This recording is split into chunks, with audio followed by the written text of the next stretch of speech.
नमस्कार दोस्तों, स्वागत है आपका इस YouTube चैनल हिंदी पाठशाला में। दोस्तों, आज मैं अलंकार भाग 2 के साथ उपस्थित हुई हूँ। दोस्तों, पिछली वीडियो में हमने अलंकार भाग 1 के बारे में चर्चा करी थी।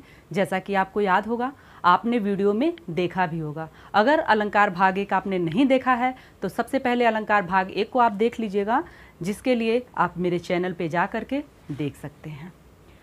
दोस्तों, अगर मैं सरसरी निगाह डालूं तो आपको बता देती हूं कि पिछली वीडियो में हमने क्या क्या चर्चाएं की थी। पिछली वीडियो में हमने अलंकार किसे कहते हैं इस पे चर्चा की थी कि अलंकार की परिभाषा क्या है। काव्य की शोभा बढ़ाने वाले धर्मों को ही अलंकार कहते हैं, ये पिछली वीडियो में हमने चर्चा करी थी। दोस्तों, हमने ये भी उसमें चर्चा करा था कि अलंकार के कितने भेद होते हैं। अलंकार के 2 भेद होते हैं, शब्दालंकार और अर्थालंकार। पिछली वीडियो में हमने शब्दालंकार के बारे में चर्चा करी थी और बताया था कि उसके 3 भेद होते हैं। कौन कौन से? अनुप्रास अलंकार, यमक अलंकार और श्लेष अलंकार। यहाँ तक हमने पिछली वीडियो में चर्चा कर ली थी। अब बढ़ते हैं आज की वीडियो की ओर, जो कि अर्थालंकार पर है। ठीक है, अलंकार के 2 भेद थे, पहला शब्दालंकार, दूसरा अर्थालंकार। तो आज हम किस पे चर्चा करेंगे? अर्थालंकार पर। तो चलिए दोस्तों, शुरू करते हैं। दोस्तों, जब हमारे काव्य में शब्दों के अर्थ के माध्यम से कोई सौंदर्य उत्पन्न होता है, उसे ही हम अर्थालंकार कहते हैं। जब शब्दों के अर्थ के माध्यम से काव्य में चमत्कार उत्पन्न हो, सौंदर्य उत्पन्न हो, तब हम उसे अर्थालंकार कहते हैं। दोस्तों, इसके भी 5 भेद कहे गए हैं। कितने? 5। मैं एक एक करके पहले आपको बता दूं और उसके बाद एक पे चर्चा करेंगे।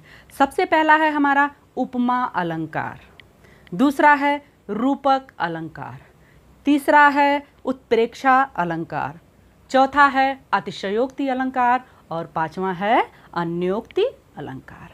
तो चलिए एक एक करके एक एक अलंकार पे हम चर्चा करते हैं। सबसे पहला अलंकार हम लेते हैं उपमा अलंकार। दोस्तों, नाम से ही पता चल रहा, उपमा मीन्स किसी से किसी की तुलना की जाए।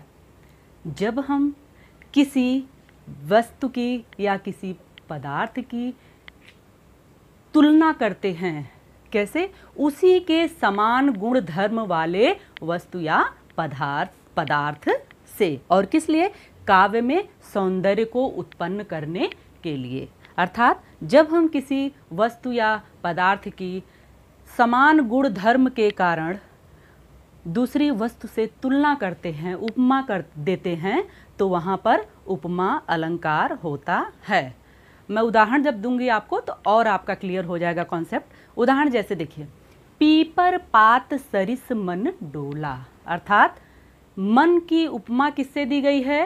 पीपल के पत्ते के समान। दोस्तों, आपने देखा होगा कि जब हल्की सी भी हवा चलती है तो पीपल का पत्ता सबसे पहले डोलने लगता है। उसी प्रकार से मन भी इतना चंचल होता है कि 1 सेकंड में यहाँ है और 1 सेकंड में कहीं और पहुँच जाता है। तो समान गुणधर्म है ना, कि मन भी उतना ही चंचल है जितना चंचल पीपल का पत्ता है। तो यहाँ मन की उपमा किससे दी गई? पीपल के पत्ते के समान, और गुणधर्म समान होने के कारण, जो कि मैंने परिभाषा में आपको बताया था। तो जब गुण और धर्म की समानता है मन और पीपल के पत्ते में, यहाँ पे उपमा अलंकार है। एक और उदाहरण आपको दे दूं, हरि पद कोमल कमल से।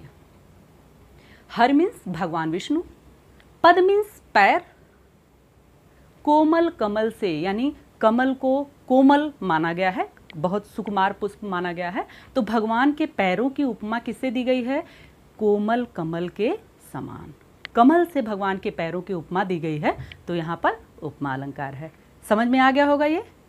चलिए बढ़ते हैं अपने अगले अलंकार की ओर। दोस्तों, हमारा दूसरा अलंकार है रूपक अलंकार। दोस्तों, जब उपमेय में उपमान का अभेद आरोप हो, ध्यान दीजिएगा, अभेद आरोप मीन्स जहाँ कोई भेद न दिखता हो, यानी उपमेय और उपमान में इतनी अधिक समानता हो कि कोई भेद ही न दिखता हो, वहाँ पर रूपक अलंकार होता है। जैसे पायो जी मैंने राम रतन धन पायो। ध्यान दीजिएगा, पायो जी मैंने राम रतन धन पायो। यहाँ पे क्या किया गया है, भगवान राम की उपमा ही धन, उनको एकदम बिल्कुल धन बना दिया गया है।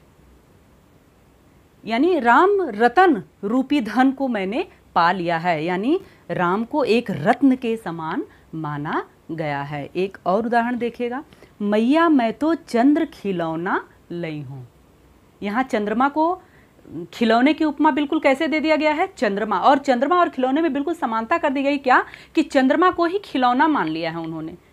कौन, भगवान कृष्ण अपनी माँ से कहते हैं कि मैया मैं तो चंद खिलौना लई हूँ, यानी वो चांद रूपी जो खिलौना है माँ मुझे वही चाहिए। ठीक है, चलिए दोस्तों, अब ये भी समझ में आ गया होगा आपको। बढ़ते हैं अपने तीसरे अलंकार की ओर, जो है उत्प्रेक्षा अलंकार। दोस्तों, जहाँ उपमेय में उपमान की संभावना हो, क्या हो, संभावना हो, वहाँ पे उत्प्रेक्षा अलंकार होता है। इसके कुछ चिन्ह भी हैं, जैसे जनु जानो मनु मानो, ये सारे इसके चिन्ह हैं जिससे हम पहचान जाते हैं कि ये उत्प्रेक्षा अलंकार है। अभी मैं आपको एग्जाम्पल दूंगी, उदाहरण दूंगी, तो आपका और कॉन्सेप्ट क्लियर हो जाएगा। जैसे सोहत ओढ़े पीत पट श्याम सलोने गात, मनो नीलमणि शैल पर आतप पर प्रभात। अब देखिए दोस्तों, बहुत ही खूबसूरत सा वर्णन किया गया है। कैसा कि भगवान कृष्ण जी पीतांबरधारी कहे जाते हैं, ये तो सबको पता है। भगवान कृष्ण का रंग कैसा है, सांवला है। भगवान कृष्ण जब पीले रंग का पीतांबर अपने कंधे पर धारण करते हैं तो वो इतने सुंदर लगते हैं, इतने शोभायमान होते हैं। कैसी उनसे उपमा दी गई है, मानो नीलमणि पर्वत पर सूर्य की पहली किरण जब पड़ती है, उसकी जो शोभा होती है, जो कांति होती है, वैसे भगवान कृष्ण जी सुशोभित हो रहे हैं। दोस्तों, सूर्य की किरण कैसी होती है, पीली पीली से। यहाँ वस्त्र की तुलना की कैसे दी गई है, पीतांबर। और भगवान कृष्ण कैसे हैं, सांवले हैं। नीलमणि पर्वत कैसा है, नीले रंग का। तो जिस प्रकार से अब उपमा देखिएगा आप कैसे दिया गया है कि संभावना की गई है, मानो, मनु मानो जन जानो, जो मैंने संकेत बताए थे वो देखिए आए हैं ना, मनो नीलमणि शैल पर आतप पर प्रभात। यानी वैसे ही शोभायमान हो रहे हैं भगवान कृष्ण जी पीतांबर को धारण करके, जैसे सूर्य की पहली किरण नीलमणि पर्वत पर पड़ती है। ठीक है ना, तो ये समझ में आ गया होगा। अब मुझे उम्मीद है कि अब ये तीनों अलंकार आपको बहुत अच्छे से समझ में आ गए होंगे। तो दोस्तों, बढ़े हम अपने अगले अलंकार की ओर। दोस्तों, हमारा अगला अलंकार है अतिशयोक्ति अलंकार। सुन के ही आपको समझ में आ रहा होगा, अतिशयोक्ति, अतिशय और युक्ति। अतिशय मतलब बहुत ज़्यादा बढ़ा चढ़ाकर कोई चीज़ कह देना, उक्ति मीन्स कहना। अतिशय मीन्स बहुत ज़्यादा बढ़ा चढ़ाकर, और युक्ति मीन्स कहना। जिस अलंकार में हम कोई बात बहुत अधिक बढ़ा चढ़ाकर कहते हैं, किसी गुण को हम बहुत अधिक बढ़ा चढ़ाकर कहते हैं, वहाँ पर अतिशयोक्ति अलंकार होता है। एक उदाहरण मैं दूंगी आपको, जैसे राणा की पुतली फिरी नहीं तब तक चेतक मुड़ जाता था। आपने देखा, क्या ये संभव है कि जब तक आपके नेत्र की ये पुतली घूम भी ना पाए, और तब तक चेतक कौन था, महाराणा प्रताप का घोड़ा था। ये सब आप लोगों को पता होगा। तो चेतक की फूर्ति का वर्णन यहाँ कैसे किया गया है कि आंख की पुतली की से भी अधिक तीव्र। तो बढ़ा चढ़ा कर कहा गया ना, क्योंकि संभव ही नहीं है कि आंख की पुतली एक सेकंड में घूमे और उतने देर में राणा प्रताप का घोड़ा घूम जाता हो। तो यहाँ राणा प्रताप के घोड़े की फूर्ति को बहुत अधिक बढ़ा चढ़ा कर कहा गया है। एक और उदाहरण आप देखिएगा, भगवान कृष्ण जिस समय सुदामा जी से मिले थे उस टाइम का वर्णन है, और उसी टाइम का ये छंद है। देखिएगा, यहाँ अतिशयोक्ति अलंकार का वर्णन है। पानी परात को हाथ गयो नहीं, नैनन के जल से पग धोयो।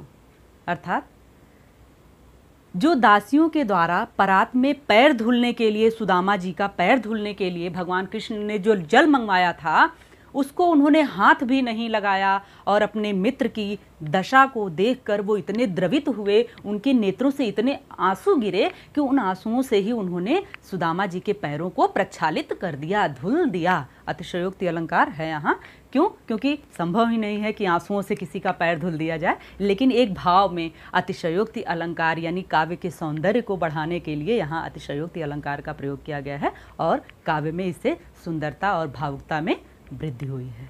ठीक है दोस्तों, समझ में आ गया होगा।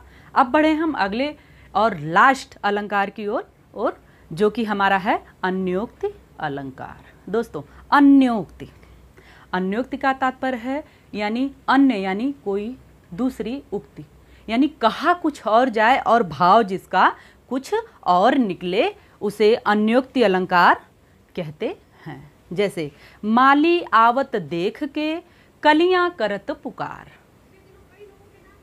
ठीक है दोस्तों, यहाँ हमारी ये वीडियो पूरी हुई।